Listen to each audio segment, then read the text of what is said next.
What's up, guys? My name is Jake Savage and I'm a recreational endurance athlete, and I just did the full Ironman in Wisconsin a couple months ago in September, finishing in 11:40, so sub 12, which was the time I wanted for a couple years now. So of everything that I read and watched over the past couple years leading up to this race, I wanted to share the few tips that stood out to me that I think made the biggest impact. Just so you guys know, this was my first legitimate Ironman. I was signed up for one last year in 2020, obviously got canceled because of COVID, and I ended up doing it solo with a buddy. My goal then was the same. I still wanted sub 12, but it was kind of like a cocky, stupid goal because I didn't know what the hell I was up against. And the Ironman, obviously, and rightfully so, whooped my ass. So I finished in just over 15 hours. It was like 15 hours and 9 minutes or something. And as soon as I got that, I swore to myself I was gonna do everything I could to get sub 12 the next year, which I did. Super grateful for that. So I've got one sort of main tip per sport that I'll share, as well as like a couple things that I think really made a big difference for me, nutrition and hydration wise. And then that's it. You can get out there and keep training and hopefully get that sub 12 time that you're looking forward to. All right, to start, training. I found an app and a coaching plan that worked so well, at least for me and my lifestyle. I was training at 8 hours a week on the low end, and then up to, I think 12 was kind of the max, the last couple weeks leading up into the Ironman. The app that I used, shout out to them, was called PKRS.AI. I'll put the info here and put the info in the comments as well. It's an AI-driven app, analyzes all of your stuff from Strava or Garmin or whatever, and then makes the workouts for you based off of your results. All right, so the products that I'm about to mention, I have zero affiliation with, I promise. I just really love them and they made a huge difference for me. Number one, if you haven't done this yet, I'd highly recommend taking a sweat test from precisionhydration.com. So obviously if you're getting into this world, you're learning that it's like kind of a science too, some math, some calculations behind carbs and calories and sodium, etc. I had no idea. I was only taking in a third of the sodium that I needed per hour on all these long runs and rides. And it was showing. I was getting cramps. I was struggling. So as soon as I took the sweat test, I tripled my sodium intake. Still some problems. We're human beings, right? I was still bound to run into a couple things. But for the most part, everything went away when I tripled my sodium because I guess I sweat way more than the normal person. My wife will vouch for that. So anyways, precisionhydration.com. Take the sweat test. You won't regret it if you haven't done that yet, because you might not be taking in the right amount of sodium. Next, huge game day, game changer was Taryn Giselle's nutrition calculator. So if you don't know him, he runs Triathlon Taryn, that's like his handle or whatever on Instagram, probably on YouTube too. I'm sure it's the same thing, Triathlon Taryn. So this guy has a nutrition calculator that just calculates how many calories you should try to intake or replace as you expend them throughout the day. Most of us probably have seen that, like as a rule of thumb, you want to replace 20% of the calories that you burn. That's fine. That would probably work for most people. I just wanted to see if I could get uber specific and see if that would make a difference for me. And I think that it did. So this calculator will take your weight into factor. It will how many hours that you're going to be running, biking, etc. into factor, and then figure out exactly how many calories you need to intake.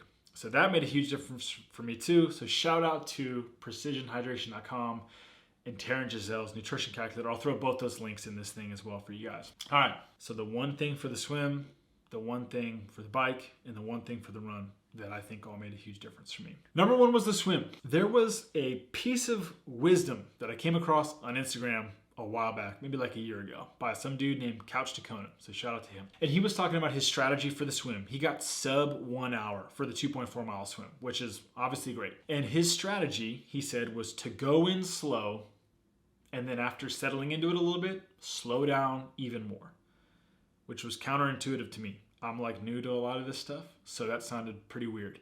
But go in slow and then slow down even more.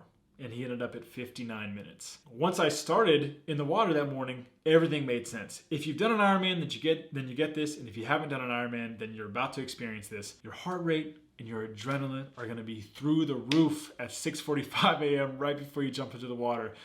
That is tough. When your adrenaline's pumping like that, you're going to want to get out there and just start paddling like crazy. As soon as you do, though, you start to expend more energy than normal and you tire yourself out quicker. So pacing was my number one tip for me for my swim. Instead of letting that adrenaline get the best of me, I tried to follow that guy's wisdom and just go in super slow. Like it felt too slow, actually, getting in the water. It felt too slow.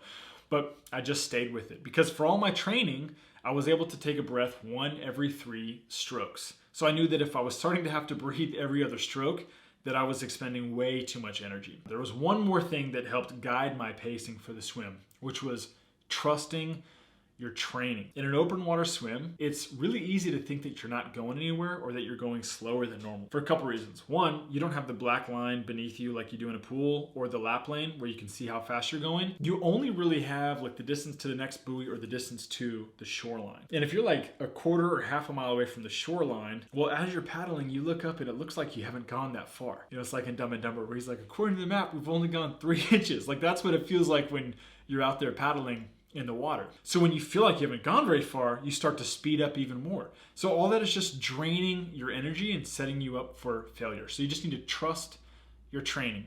Take it slow, trust your training, and just keep the same pace that you're used to. Now, I actually got a worse swim time than my practice times.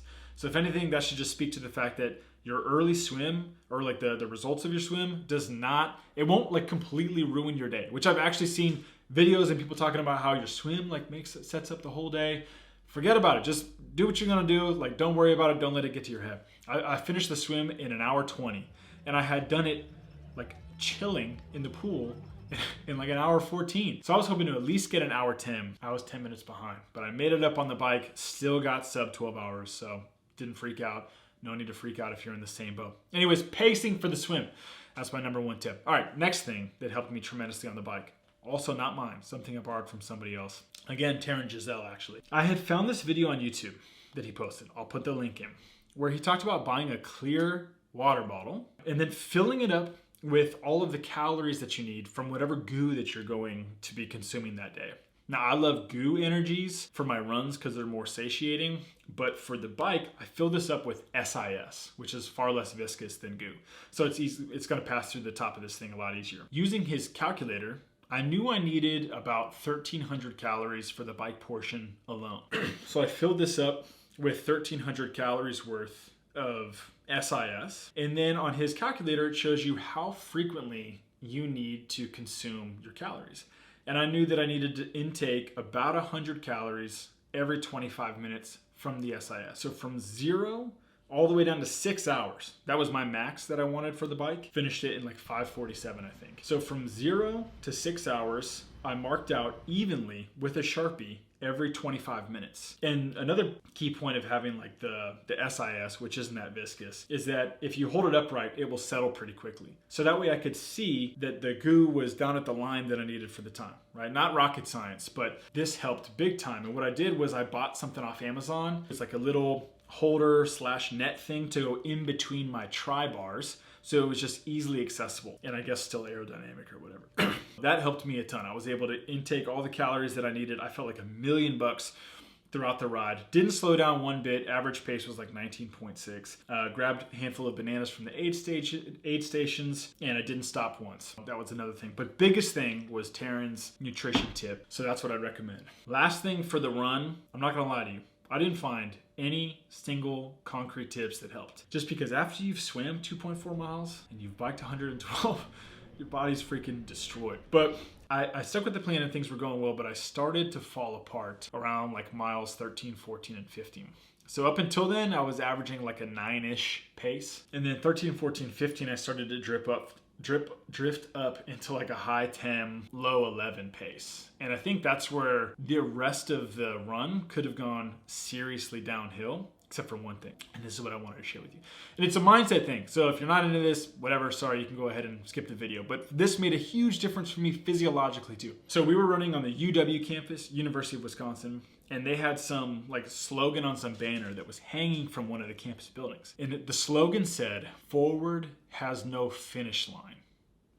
Forward has no finish line. So I started thinking about that, like how it pertains to the Ironman, because I happened to be doing that day while I passed by that banner. And I started thinking about how on some of the long distance runs, rides, whatever that I've done in the past, probably you too, we tend to taper our energy based off of our perceived like remaining distance, right? How much we have left. We're perceived in terms of time or just real based off of distance left, we start to taper our energy. That's why like most of the people you see, they're pacing for the run goes down and down and down and down and down. Like sure, they're getting tired, but some of it's like pretty drastic until they finish the marathon. I think a lot of us are tapering our energy. We think maybe we only have 20% left in the tank or 15% left in the tank. So we start to think, okay, how can I stretch this 15% left in my tank to go the remaining like 13 miles or whatever I need to finish this marathon. And because of that, I think we end up going a lot slower than we probably could be going. So this thought of forward has no finish line, I started to think like, what if I just forgot all about the finish line today at the Ironman and I just focused on going forward, like with everything that I can,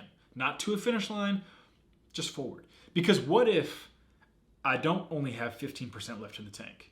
What if I've got like 35 or 40% of my energy left in the tank? I will have just foregone that because I thought I only had 15% left when I really had more this whole time. So I immediately shifted my perspective from striving to finish to just striving, period. And it was a crazy sort of paradigm shift during this run. And I'm not lying when I say I felt a physiological change in my body. Now my legs were still cramped AF with every single step.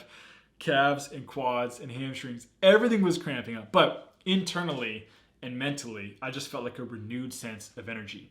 My pace actually quickened and I felt relatively great for the remainder of that run. Ended up finishing with an average pace of 9:50, bringing me to the total of 11:40 for this thing, which again, I was thrilled about. So those are the three things that I think made a huge difference for me. One, swim was pacing.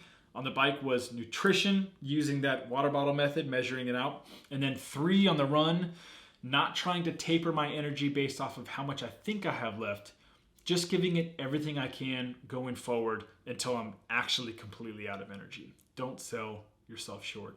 And forward has no finish line. So hopefully this was helpful. If you're looking for more information, I might be able to help, I might not. I'm kind of new to this too. But if you're brand new to this and you want to talk to somebody else who's also relatively new and maybe just a little bit further ahead, go ahead and hit me up. You can find me on Instagram at @It'sJakeSavage, or you can drop a comment here. But other than that, happy training, keep crushing it, and wishing you guys success on your next race day.